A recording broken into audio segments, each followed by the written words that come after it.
If you visit StorylinkRadio.com, you can see all of the upcoming stories for the rest of the month, along with story reviews and spoilers and author interviews and read along links and thematic elements and all that stuff. If you care to have that to help make your decisions on what stories you may or may not want to listen to. This one tonight, 4 young friends are lured to an abandoned house that seems to come alive for Halloween. This one's called The Russian Dollhouse by A Trick-or-Treat Terror by Jason Parent. Kit glared at her brother. She couldn't see through the mesh eyes of his Power Ranger mask, but she knew he was glaring right back at her, ruining everything, just like he always did. Well, like he sometimes did. For the past 3 years, she'd been stuck taking the little creep trick-or-treating.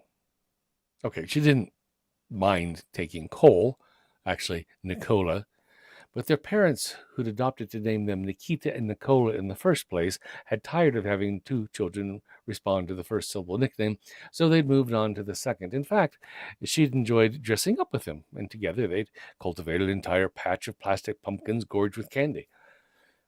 Kit had taught her brother where all the best houses were, where the people gave out full-size bars, and where those who gave out stuff like Smarties and fruit roll-ups and Good and Plenty's lived. Okay, I got to pause and ask you guys to weigh in. I'm planning to give out full-size soda cans as trick-or-treat this year. Dr. Pepper's, Mr. Pibbs, Cherry, Pepsi, Cherry, Coke's the whole. Anyway, what do y'all think? Sodas for trick-or-treat? Yeah? Okay. But that year, she wouldn't be caught dead in some homemade princess or mermaid costume their grandmother had made. No, a mask would mess up her thick blonde hair, which she spent hours curling, and cover her cherry red lipstick lips, and she hoped those lips would finally taste Jordan Ballard's lips before the night was over. Big fat jerk alert. But Jordan would never kiss her with snot-nosed bug face hanging around. She let out a groan, Cole still staring up at her. All right, she sighed. Little brother, let's get this over with. Yay! Cole bounced and punched to the air, his empty plastic pumpkin swinging on his wrist. Kit couldn't help but smile. Well, after all, she did love the little creep. She crouched in front of him. Her growth spurt hadn't hit hard, and his was still some years away. All right, Ninja Man. You know the rules. You don't need to hold my hand, but you've got to stay close. She stood up and put her hands on her hips. Got it? Cole nodded. Okay. And make sure you save me a Reese's, a big one, not one of those little minis. Fun size. Who declared what fun size is? Pff, as if. Cole nodded again. Kit smirked. Well, what are you waiting for? She grabbed the back of Cole's costume just before he could dash out in the street. Stay close, she reminded him.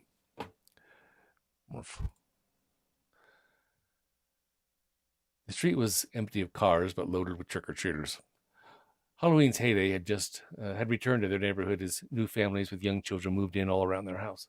Her father lived in the same house his whole life. Kit's parents had bought their home from her live-in grandmother, who knew the comings and goings of the neighborhood for the better part of a century.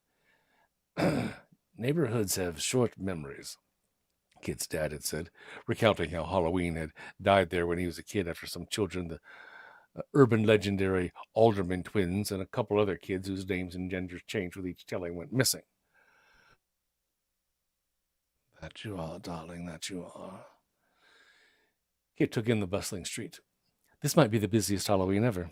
As she breathed in the cool night air and watched as hordes of dragons and monsters, and of course enough princesses to make Disney World jealous, ran amok, she almost wished she'd allowed Grandma to make her a costume that year. Something a little more grown-up, maybe, but still pretty. Something Jordan would like. Oh, Jordan. She sighed and checked her cell phone for any missed calls, but saw none. By the time she snapped herself away from thoughts of her hopefully soon-to-be boyfriend's dazzling blue eyes, strong arms, and sweet lips, she wanted so desperately pressed against hers, Cole was 3 houses down the road. He laughed. She laughed. He plays to win, I'll give him that. By the time she caught up to him, Cole was sprinting across the yard to the next house. They were closing in on Waterford Lane, which had no street lights, and aside from the Homes at the corner of Simon and Waterford also had no houses, except for one, set way down the lane and deep into the yard, nestled in woods. No one had lived there since before Kit was born. Her dad couldn't remember anyone actually living there, and Grandma wouldn't speak of the place. The house, an old colonial, was condemned. Boards covered every window, caution tape and a notice of condemnation covered its door.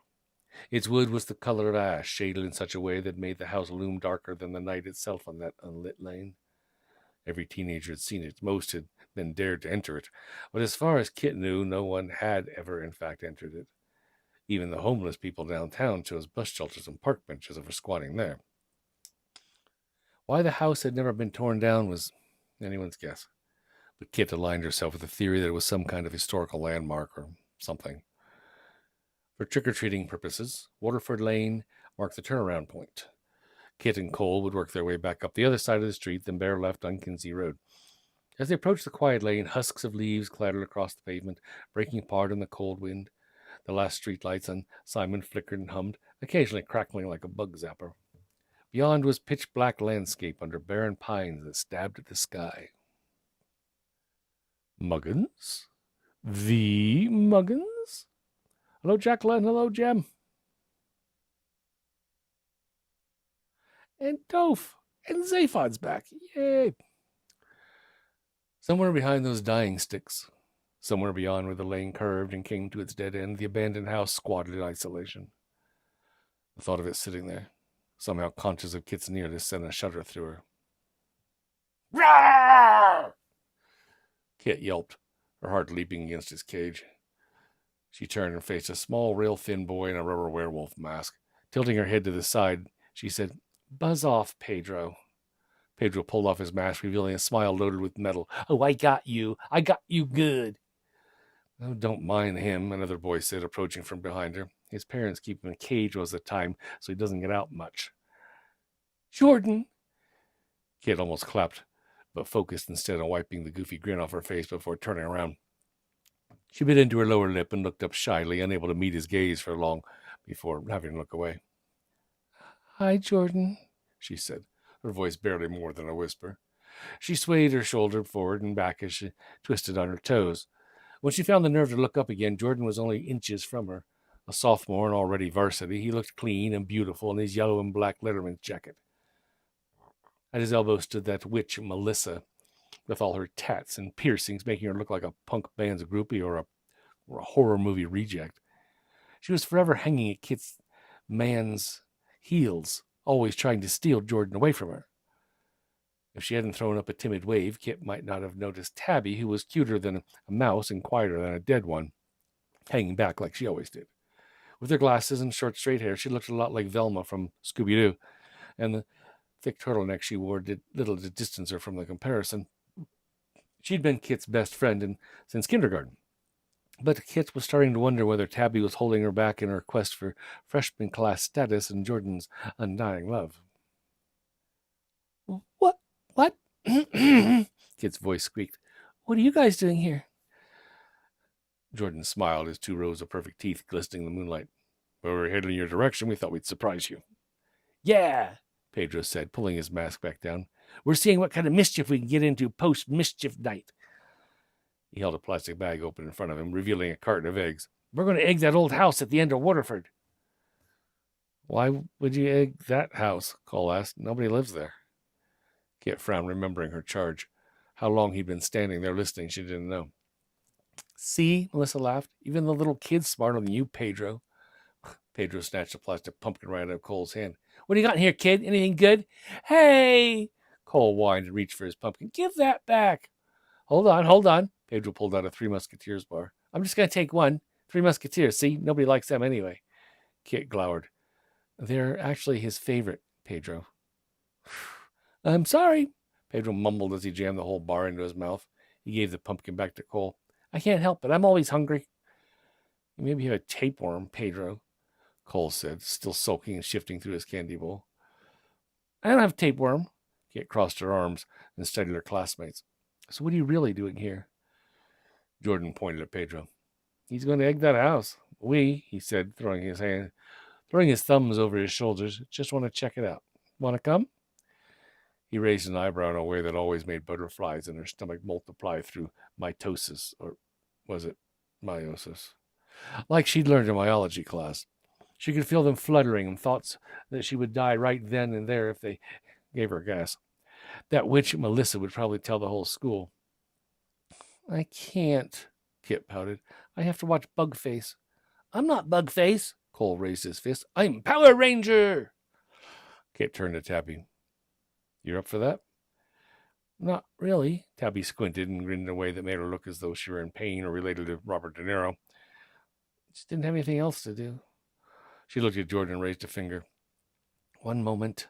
After ordering her brother to stay put, she shuffled Tabby aside. Tabby, can you take my brother trick-or-treating? He knows the route. All you have to do is follow him. Tabby pursed her lips. Oh, I don't know, Kit. Come on. Kit grabbed her by the arm. My parents love you. Sometimes I think more than me. Cole loves you. This is my chance to finally kiss Jordan before Melissa can move in, and you don't really want to go to that house. No, I don't, but... Great, then. It's settled. Taking Tabby by the hand, she led her back to the group. Tabby's going to take Cole trick-or-treating as my stand-in, and we'll meet back at my house after. She bumped Jordan with her shoulder, her hands buried in her pockets. I'm all yours. They turned and started walking down Waterford. In only a few steps, Jordan's hand found hers. She knew there was a reason she always loved Halloween. Behind her brother asked, Where are they going?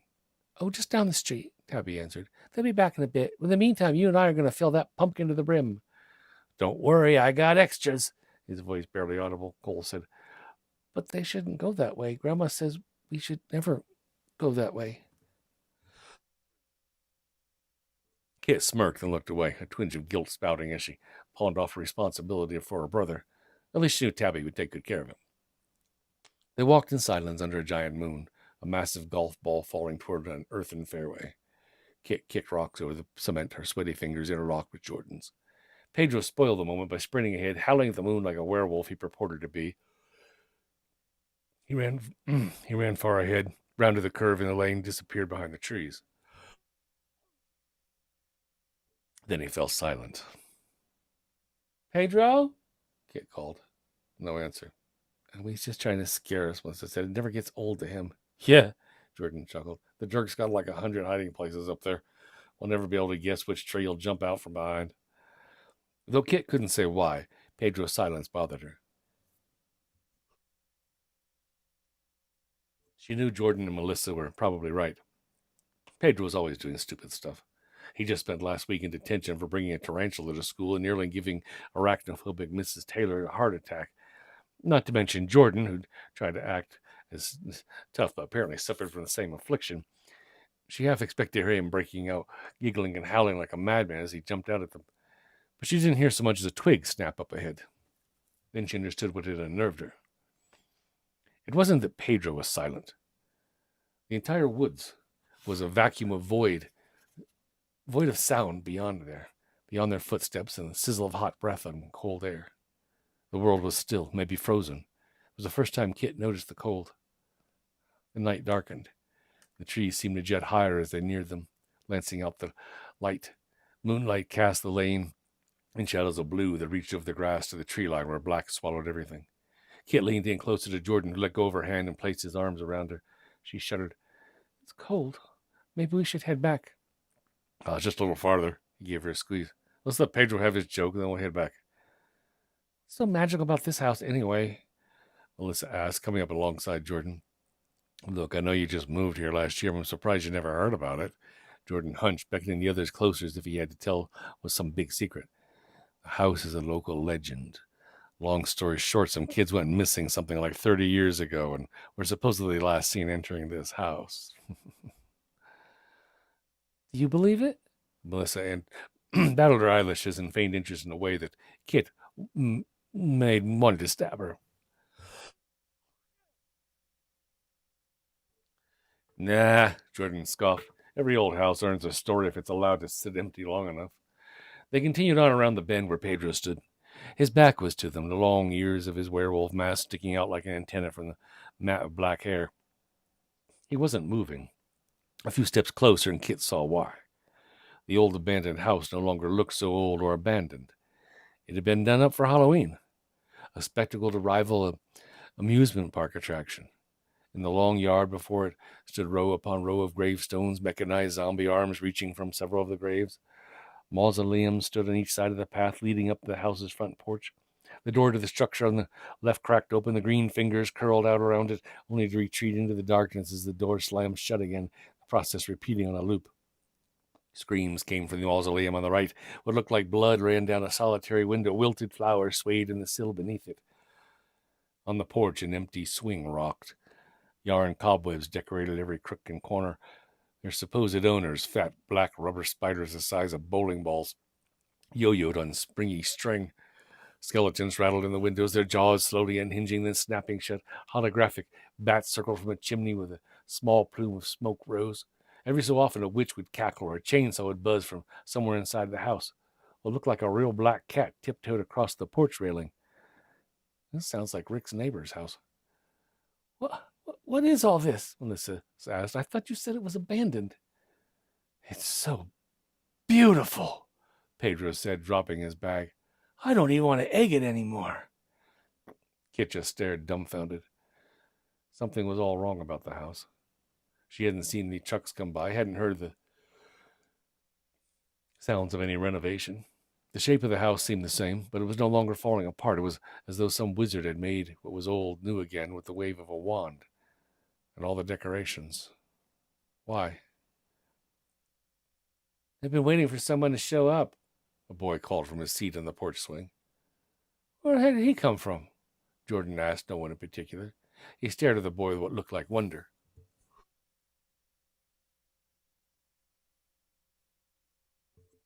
Kit had not seen the boy before he spoke and could have sworn he hadn't been on the swing when she first looked. He wore an orange and black letterman's jacket, not unlike Jordan's, but older and grimier. His features were gaunt and frail, so much so that Kit couldn't picture him playing any sport well.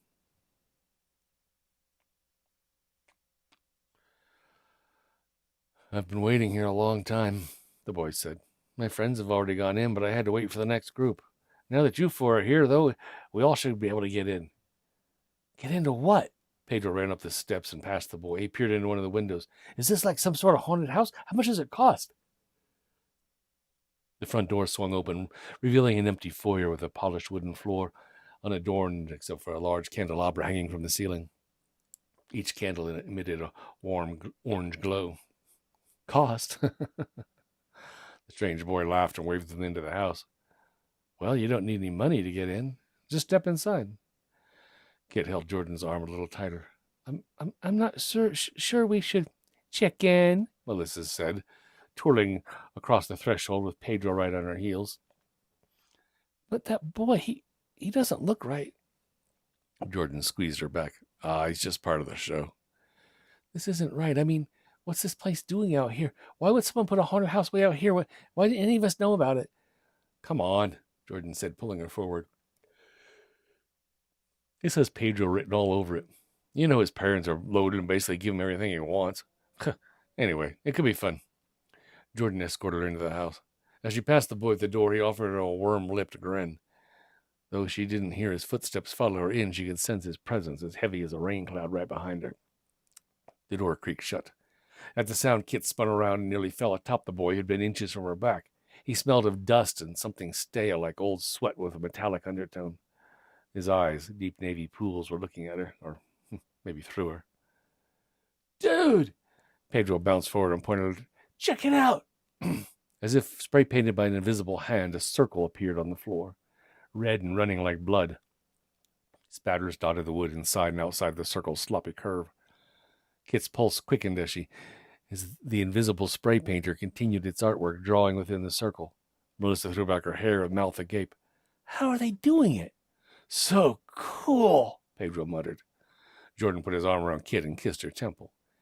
Even his touch, the very thing she craved more than free period in Chris Hemsworth movies and all the Bruno Mars concerts in the world.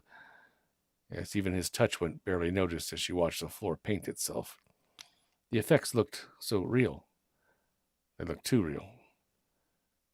Smoke rose from 5 painted squares on the floor. The numbers 1 through 5, charred and black, etched themselves into the wood, each corresponding to one of the squares. I'm number 1, Pedro said, rushing for the square in front of him. No, you are not, Melissa said, hip-checking him as she raced for the same square. Pedro staggered, his momentum carrying him diagonally so he nearly fell atop the two. As his sneaker landed on it, the number lit up in a bright red glow. Kit's attention shifted back to Melissa, who was standing on the 1. A bright red glow illuminated her fishnets. Well, I guess that makes us 3 and 4, Jordan said. Unless, he turned to the boy who lingered by the door with his arms crossed. But you don't mind, do you? He bowed and waved an arm in an extravagant gesture. By all means. 5's closer to 3, Kit said, not wanting to let Jordan go. Yeah, but what if we have to pair up at some point? Jordan smiled. I'd rather be paired up with you than Walking Dead over there. He glanced over his shoulder. No offense. None taken, the boy said, his thin lips smile revealing too much teeth.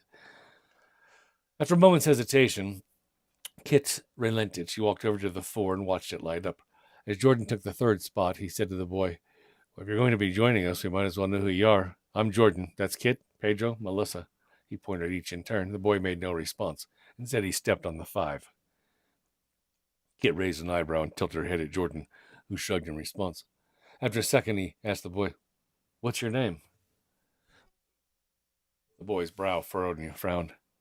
Name? I think it was Billy. He smiled as if he'd just delivered the answer to all life's mysteries. Yeah, Billy. That was my name. Kit barely had time to register the oddness of the response when a whispering voice materialized out of nothing, airy and hissing, but somehow as loud as if it spoke directly into her ear. Your time is fleeting and odds are slim. Best bet is to leave, for only one can win. Pedro wiggled his fingers in the air. Ooh, spooky. Kit caught movement in her peripheral vision. Something rose in the corner behind her. She stepped closer to Jordan. Another something appeared in the corner nearest Pedro. She pointed. Look! Everyone followed her gaze.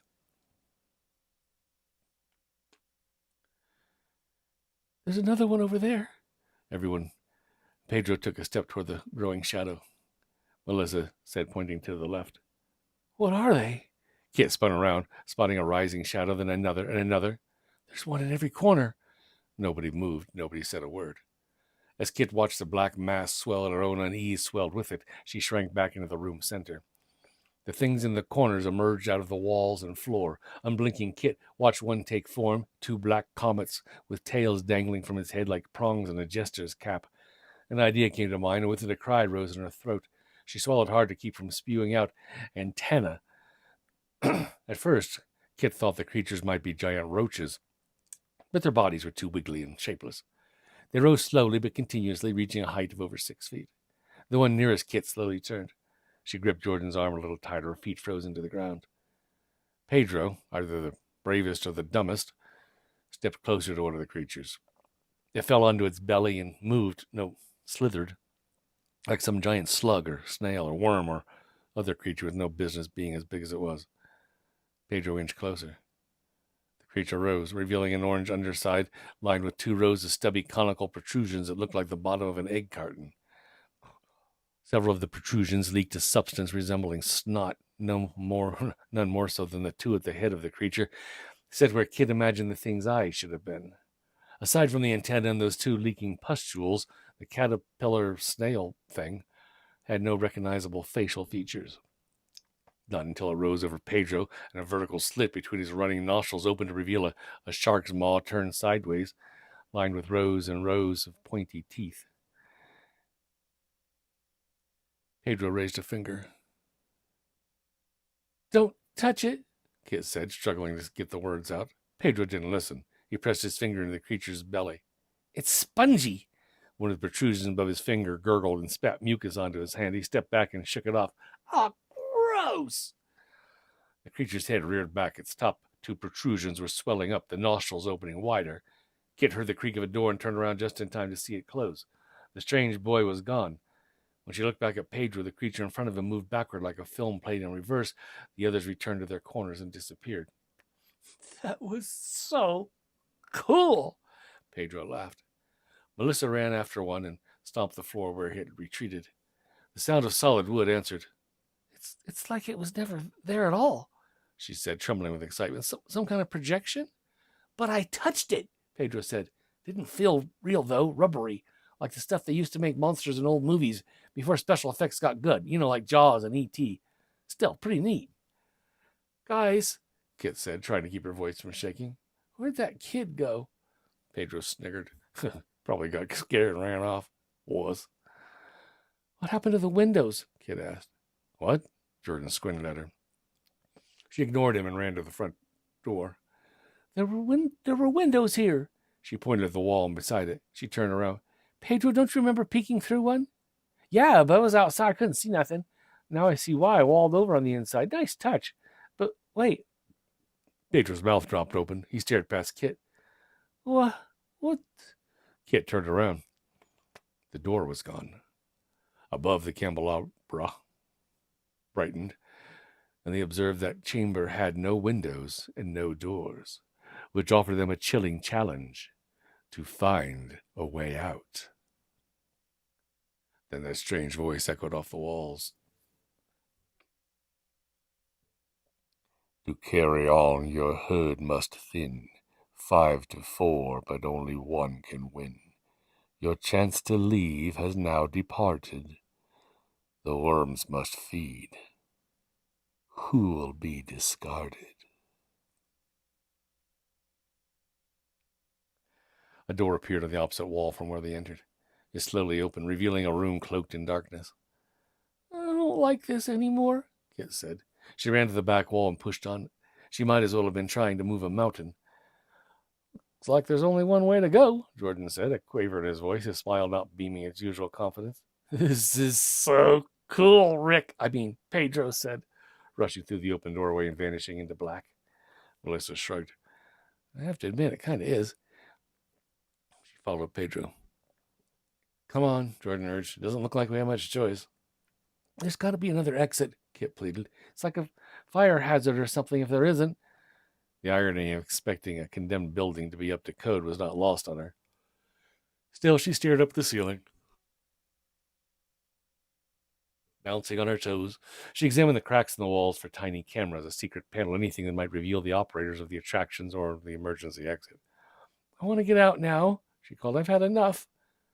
No one answered. Now let's just try the next room. He wrapped his arms around her shoulders and smiled. If any monsters try to bite, I'll kick their butts. For the most part, Kit's damsel in distress act was just that, an act to lure in Jordan. But really, everything about the house, its overnight remodeling, the better-than-blockbuster film effects, that creepy boy who'd met outside and then just disappeared, it wasn't right. She felt like a rat trapped in a maze, or worse, like a human trapped in a social experiment, as though she were one of those awful reality television shows where people had to spend a night in a haunted house. And velvet worms? That's what those giant slug things were, weren't they? Kit remembered how Pedro had nearly given the normally tough as nails Melissa a heart attack by putting one of those worms in her hair during a lesson on ambush predators in third period biology, but the critters had been smaller than her pinky finger, and not like these. Yet Melissa charges forward, probably not willing to let Pedro know he can get to her, not again, anyway. Kit sighed. Yeah, Pedro has got to be behind all this. She nodded and puckered her lips, beginning to feel stupid. The worms, Pedro running up ahead, leading them to a house. Maybe it was all just the elaborate prank of some bored rich kid. Kit thought he was stupid, but she had to admire his commitment to his pranks. Taking the lead, she pulled Jordan into the next room, stepping into a sightless unknown. The door closed behind them. A candelabra alighted above them, shining its lights upon a room identical to the one they had just left, albeit a little smaller. The corners came to life. This again? Pedro crossed his arms. Lame. Melissa stuck out her tongue. You think I don't know this is your doing, Pedro? I've had nightmares about those disgusting worms ever since you put one in my hair. She walked straight towards the corner. Well, I won't let your dumb friends get the better of me. I wish I could take credit for this. Pedro punched Jordan in the shoulder. Nice work, man. Sure, Pedro. Jordan punched him back. You can stop pretending. We all know you did this. Yeah, Melissa said, laughing. Which one of your dumb brothers is in this costume? Mark? I bet it's Mark. She kicked the shape emerging from the corner. The worm sprang up to its full height, shrieking in a way that resembled a dolphin's click, but higher pitched. Startled, Melissa stepped back, throwing her arms up in front of her. The worm's head reared back, and its snot rocketed all over her. Pedro burst out in laughter. Jordan gave an unsure chuckle. Melissa released a stream of curses. She shook out her arms, whiplashing gooey strips of the mucus-like substance against the wall and floor. Very funny, Pedro. Very freaking funny. She raised her fist and tried to lift her foot, but only her heel came up before the mucus suctioned it back to the floor. Guys, I can't move. This isn't funny. The worm's mouth clamped down at her shoulder. Melissa screamed. Blood spouted from where its teeth punctured her flesh. It attracted the other 3 worms, which beelined toward Melissa like starved children answering a dinner bell. The one in the corner opposite her pushed between Jordan and Kit, knocking them to the floor. Its mouth severed Melissa's legs at the knee a moment later. The 3rd latched onto her hand, the 4th onto her hip. Pedro fell backwards. He scampered away from the creatures on palms and soles. Kit curled into Jordan, who threw up his arms to shield from an attack that wasn't coming. Pedro fell. The slug things seemed only interested in Melissa now. Her screams amplified. Her face grew ashen as she lost blood. Kit got up and took a step towards Melissa, part of her aching to help, but she froze when hundreds of normal-sized worms burst forth. Unable to move, no longer clinging to the hope she was merely the victim of some twisted joke, Kit fought back panic and tears. Pedro covered his eyes, mumbling something over and over again about it not being real. Jordan remained seated on the floor where the worm had knocked him, his eyes fixed on empty space. The worms, big and small, slowly retreated to their corners. Jordan gasped, and Crab walked backward as the worm that had knocked him over slid by, a trail of mucus left in its wake. Kit shuddered as it passed. The creatures returned to the shadows, and the candelabra brightened. Kit slowly took in the room. It was empty, save for the 3 of them, Melissa's severely mangled remains and streaks leading off into each corner. For a long while, the 3 survivors remained silent. What the freak, Pedro? Jordan's voice startled Kit from the safe space inside her, which she'd withdrawn. Me? Pedro hugged himself closely. I didn't do that. He pointed at the half-eaten corpse. Do you think she's dead? Her head is gone. Maybe it's some sort of trick, special effects, trick photography. Kit needed to believe it had to be. Her mind could think of no other way to make any sense of what she'd just seen. Maybe she's doing this, getting a little payback for what you did to her in biology, Pedro.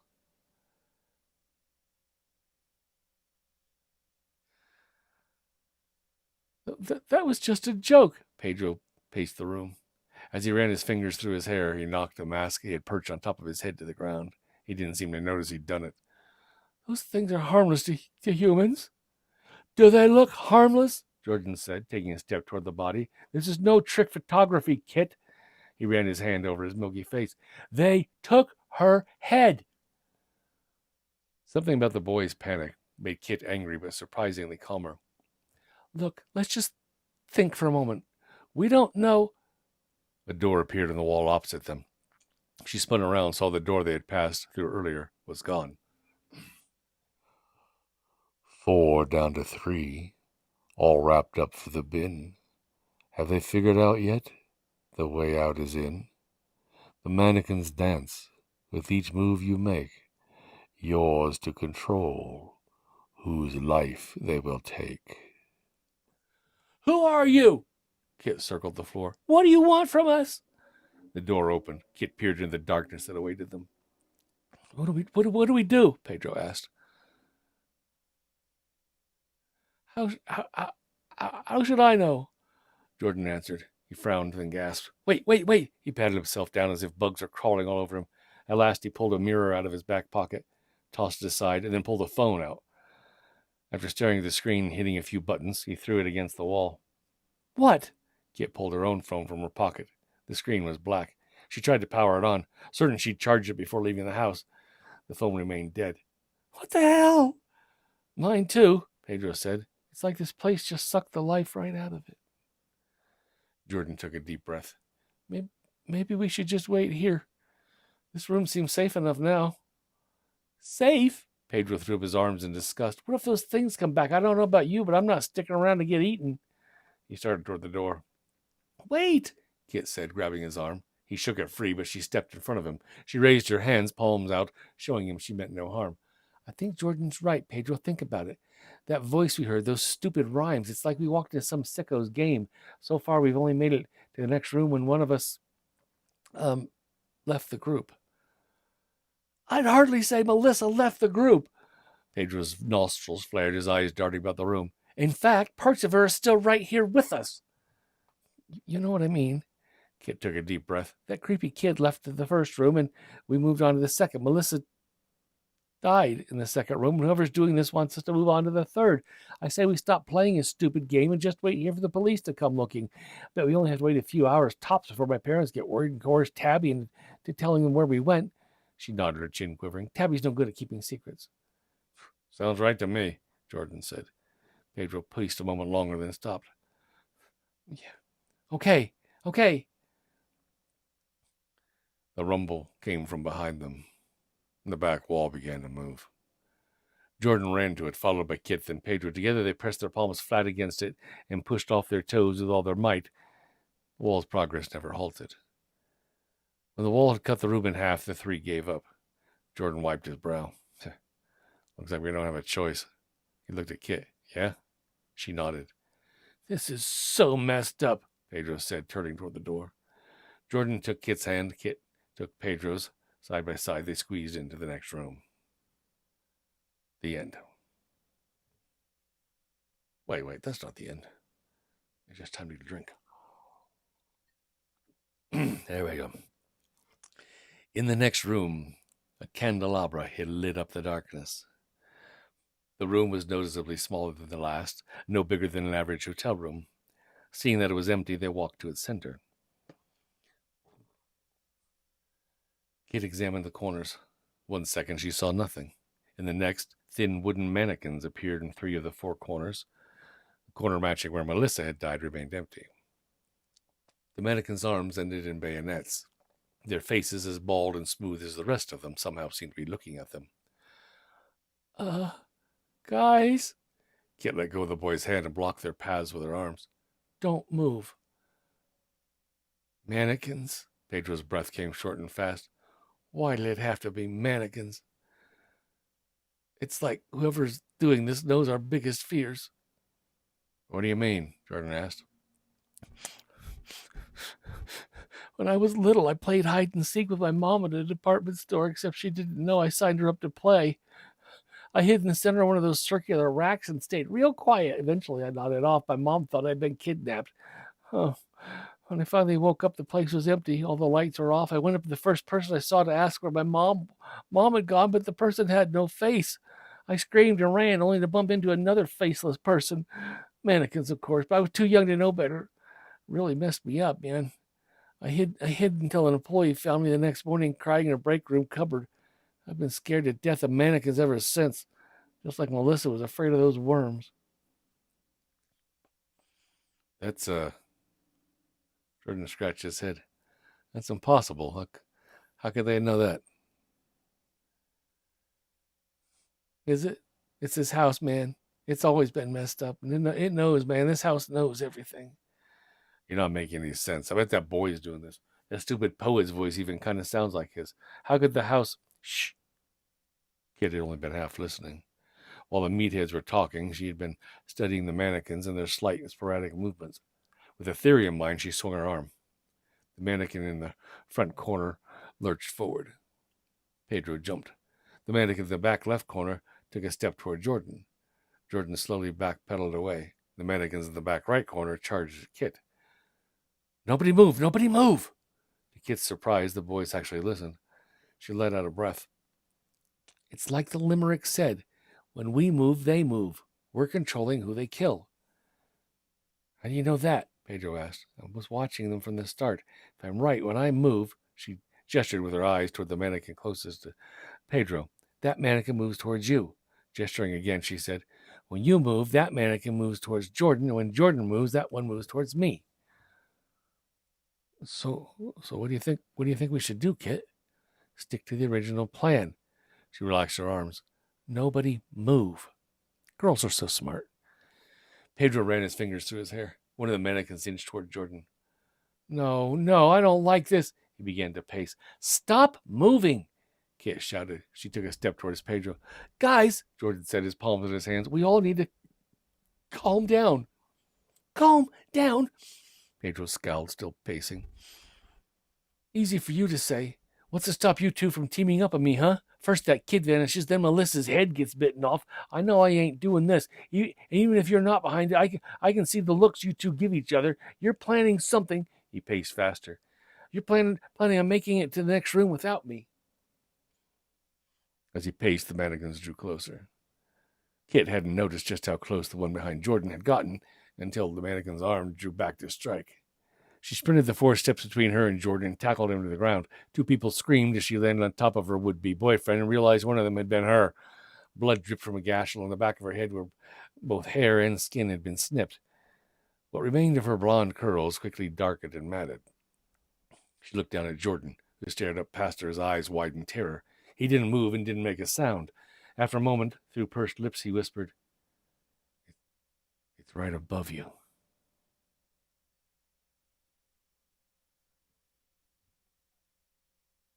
Kit grabbed onto his jacket and rolled them both to the side. The mannequin's blade thumped into the ground where they'd lain. They got up and backed away from it, an easy task as its movements were slow and stilted. Behind it, though, a second mannequin was moving much faster. Kit threw her arms around Jordan and held him still. The mannequin froze. Oh, man. Pedro? Jordan said. He could see over her shoulder. Likely saw what she already knew to be true, but didn't have yet have the nerve to look. She buried her face in Jordan's jacket. He started to pull away, but she held him tight. Don't move. Not until they back off. Jordan waited a second and then pushed her off him. He ran to his friend's side. Kit turned around just in time to see the point of the mannequin's blade extract from Pedro's chest. The mannequin returned to its corner where it vanished in the shadow. Jordan checked for a pulse, crouching and putting 2 fingers to the side of Pedro's neck. His eyes filled with tears. I don't really know how to do this. Kit placed her hand on his shoulder and said softly, He's dead, Jordan. He slapped her hand away, stood, reeled to face her. That's your fault, isn't it? The mannequin that killed him was tied to your movements, wasn't it? Kit stared at her feet and began to cry, but then the hurt of betrayal rose up inside her with a maddening fury. I killed him when I saved your life, you selfish jerk!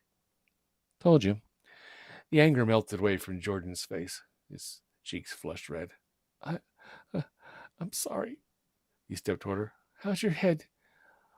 Let me have a... From 3 to 2, our fun's nearly done. Now 2 of you, soon only 1. Let's finish our game. How time really flies. The choice is all yours. Who lives and who dies? A doorway appeared. Jordan roared, raising his fist to the ceiling. One chance, just one chance at you, you worthless sack! Her body trembling, Kit pulled Jordan close and pressed her lips tightly against his. She closed her eyes and savored the moment. When she finally let go and opened her eyes, he stared back at her, stunned, his face redder than a sunburn. He tried to say something, but only blubbered. She smiled sheepishly through her tears. If one of us is going to die tonight, I just wanted to make sure I did that first. She'd seen enough horrors that evening and was already feeling the weight of Pedro and Melissa's death on her shoulders. She wasn't sure she wanted to live with the guilt of knowing she'd survived at the expense of Jordan's death, too. No. She would enter that next room and ensure that he survived. She considered Pedro's theory that the house was somehow playing off their worst fears. If so, it had done so in the order they'd chosen their numbers, but also in the order they'd died. So what will be next? The fear of the person who picked the 3rd spot, or the fear of the third person who will die? She tried to think of her worst fear, but only came up with being alone. How could anyone die from simply being alone? Jordan scooped his arms under Pedro's and strained beneath the weight. Help me lift him. What are you doing? Maybe we can carry him into the next room, like get double credit or something. That might be the stupidest thing. It doesn't hurt to try. Maybe we can both get out of here alive tonight. Kit considered this, then bent down to help him with Pedro. Each draped an arm around their shoulders. For such a small boy, Pedro's dead weight was staggering. They limped toward the open doorway just as the wall behind them began to rumble. As they passed through, Pedro's body vanished. Kit was happy Jordan couldn't see her fresh tears in the dark. She'd been foolish enough to allow herself to hope.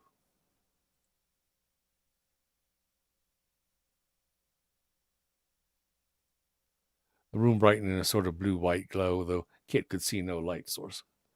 It was small, barely 8 feet all around, and unlike those before it, a table sat in the middle, and an old-fashioned revolver sat on the table. Ha! Jordan blurted. The house doesn't know us. There's nothing supernatural going on here, just some sickos playing a sick game. Kit frowned. You don't really believe that, not after all we've seen. I'm not afraid of guns, are you? Kit shook her head. No. So what then? I suppose they want one of us to kill the other? I won't kill you, Jordan. I won't let you kill yourself. They stared at each other a moment, then sprinted for the gun.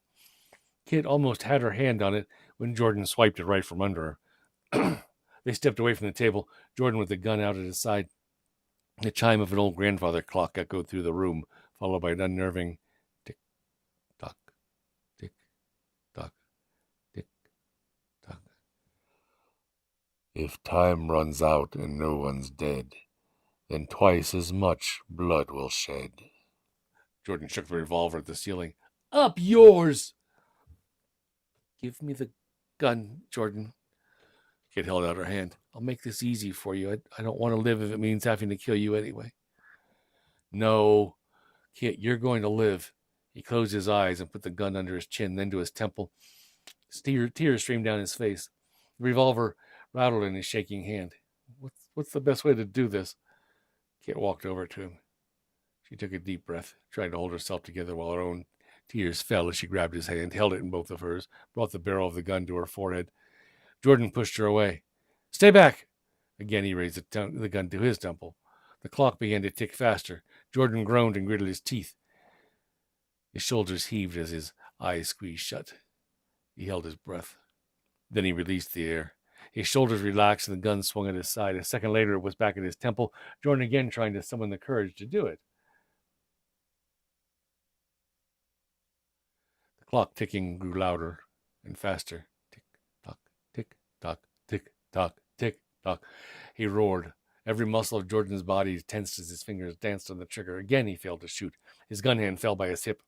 Oh, that stupid clock! He shook his head. His eyes were wide, gaze darting about erratically. Every part of him trembled. I mean, how do we even know they'll kill us both? We could just not do anything. We have no reason to think this house won't do what it says. More softly, she said. It's okay. Jordan raised the gun one more time. He pointed it at Kit this time.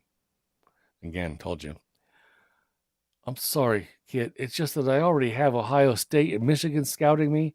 You know, I could get out of this town. I could be somebody. And you? Kit bit back her tears. She was thankful he hadn't finished that sentence.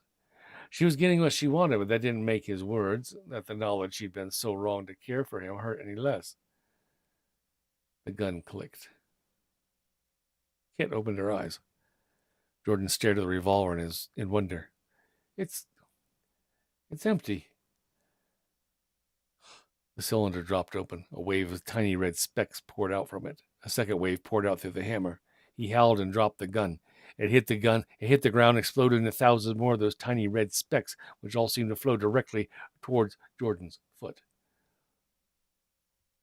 At first, Kit thought they were some kind of acid pellets, the way they ate through Jordan's hand so quickly. But on closer inspection, she saw they were an army of tiny spiders, unlike any she'd ever seen before. Their abdomens were bulbs swelling with blood. But the spiders weren't just the blood-sucking type. They devoured skin, muscle, bone, everything they fell upon until nothing remained. Jordan continued to scream. Kit watched, sniffling with her arms crossed, knowing she could do nothing for him and not sure if she wanted to. When no trace of Jordan remained and the spiders had disappeared into the cracks in the walls and floor, Kit stepped around the table and waited for the doors to appear. She didn't know what to expect, and she doubted there were any real winners to this vile game. Defeated and ready to accept whatever fate awaited her, she stepped into the next room as soon as the door opened. Kit stood in a closet with no ceiling, but the walls climbed so high she might as well have been in a chimney. She could see the moon shining above and feel the crisp, cool air on her skin, but the walls were smooth and polished, flat and unscalable. She had no way out. No way out but in. She stared at an oblong box erected against the far wall.